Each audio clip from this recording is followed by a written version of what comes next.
Still creating meeting notes and project trackers from scratch in Google Docs? There's a faster way. Welcome to Digital Classroom Hub.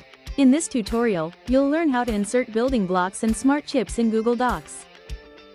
When you open a new Google Docs document, you will find the default building blocks at the top of the page.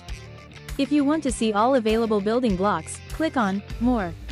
Then, take some time to go through them one by one.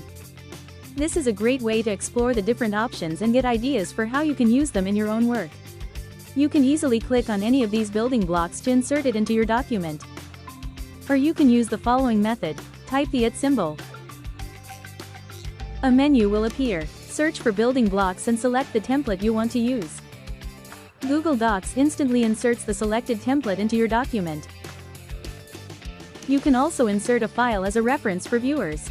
This allows anyone viewing the document to open the file and review its contents. Now let's insert smart chips. Again, type the @ symbol. This time select one of the available smart chips such as date.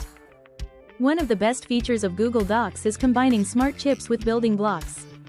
Building blocks help you structure your work, while smart chips help you connect information. Together, they can significantly improve productivity and collaboration in Google Docs. If you found this tutorial helpful, subscribe to Digital Classroom Hub and turn on notifications for more Google Workspace tutorials, productivity tips, and digital skills training.